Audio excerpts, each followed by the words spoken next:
Depuis quelques jours, le dropshipping game est encore une fois victime d'un drame absolu. Les nouveaux packaging AliExpress. Si tu sais pas à quoi ça ressemble à ça. Ou alors ça ressemble aussi à ça. Et l'objectif de cette vidéo, c'est évidemment de t'apporter une solution à ce problème. Parce que je vois que sur les groupes, tout le monde commence à s'exciter encore une fois. Tout le monde commence à se dire que le dropshipping est mort, etc. Bon bref, heureusement Tonton est là et je vais t'apporter des solutions. Donc déjà dans le premier temps, tu te calmes, voilà.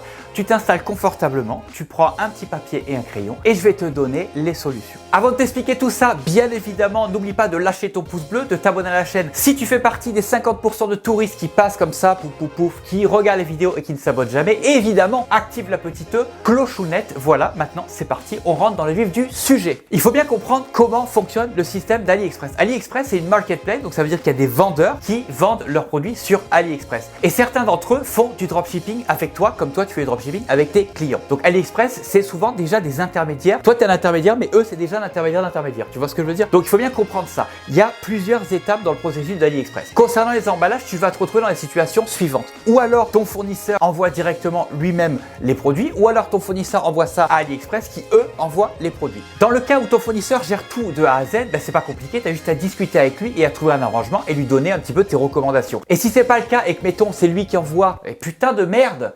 Et si c'est pas le cas et qu'il envoie à AliExpress et que c'est AliExpress qui envoie ton colis, bah, il va falloir que lui donne des recommandations à AliExpress. D'ailleurs, finalement, quand tu regardes tout ce que je suis en train de te raconter, ça explique un petit peu pourquoi AliExpress ça met 6000 ans. C'est parce qu'il y a 1 million d'intermédiaires. Bref, déjà, la première étape qu'il va falloir faire, c'est envoyer un message à ton fournisseur à chaque fois que tu passes une commande.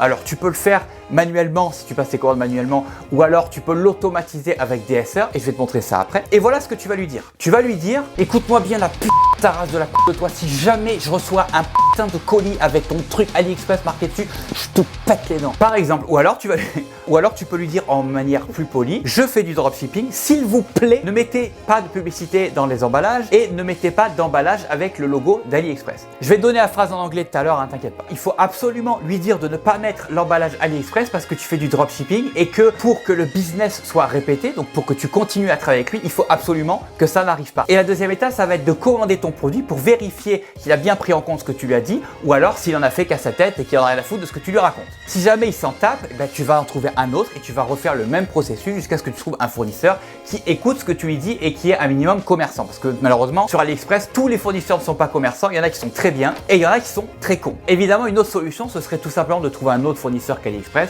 comme CJ Dropshipping ou eBay, Amazon, etc. Il y a 1000 manières de faire du dropshipping, il n'y en a pas qu'une seule. C'est des solutions que tu devrais prendre en considération si jamais ça marche pas avec ton fournisseur AliExpress. Donc voilà, maintenant je vais te montrer sur mon ordi rapidement comment ça fonctionne pour envoyer un message automatiquement avec DSR. Et puis je vais te donner le message en anglais, comme ça tu auras juste à copier la même chose que moi et à le dire à ton fournisseur. Et voilà. Donc c'est bon, on est sur mon ordi, je vais te montrer rapidement sur DSR comment faire pour envoyer un message automatiquement à tes fournisseurs quand tu passes une commande. Alors ce que je te montre là, évidemment, tu peux le faire aussi sur Oberlo, mais j'ai envie de te poser la question, qui est-ce qui en 2020, presque 2021, utilise encore Oberlo qui a littéralement 4 ans de retard, hein? On se pose la question. Bref, tout simplement, ce qu'on va faire, c'est qu'on va aller ici dans Settings à gauche, on va aller dans Others ici en bas, et ici là, Leave a message to AliExpress sellers, tu vas écrire exactement la même chose que moi. Hello, I am dropshipping, so please do not put any invoice or... Je vais t'expliquer après hein, ce que je suis en train de raconter. Je vais te le faire en français. Je vais te le refaire en français parce que je te l'ai déjà fait en français. Mais là, je vais te le traduire vraiment littéralement ce que je suis en train de lui dire. Or QR code or branded AliExpress shipping bag for repeating business. Thanks. Donc là, on lui a dit quoi? On lui a dit bonjour, je fais du dropshipping, donc s'il vous plaît ne mettez pas de facture ou QR code. Les QR codes c'est l'espèce de petits trucs que tu scannes là, qu'ils mettent des fois dans les emballages. Donc ne mettez pas de facture, de QR code ou de sac de, comment dire, sac de transport, sac d'envoi là, de packaging brandé avec la marque AliExpress pour qu'on continue à faire du business ensemble. For repeating business. Thank you. Have a nice day. Et d'ailleurs, je vais mettre Branded AliExpress Shipping Bag. Je vais le mettre en majuscule. Donc c'est ça, tout simplement. Ensuite, en bas, tu fais Save.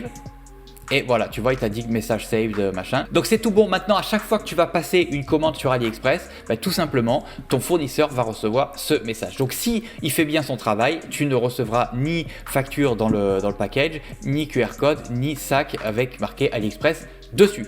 Voilà frérot, je te remercie d'avoir regardé cette vidéo jusqu'à la fin. J'espère que ça t'a été utile et que tu as appris quelque chose et aussi que j'ai apporté la solution à ton problème. Avant de partir, n'oublie pas de mettre un petit pouce bleu, de t'abonner à la chaîne si ce n'est pas déjà fait. Comme ça, à chaque fois que je sortirai des nouvelles vidéos, tu en seras informé une fois que tu auras bien évidemment activé la petite clochonnette. Oui, je me suis noyé, mais c'est pas grave, on va y aller comme ça. Voilà, c'est tout pour aujourd'hui. Je te laisse là, on se voit dans la prochaine vidéo. Tchuss.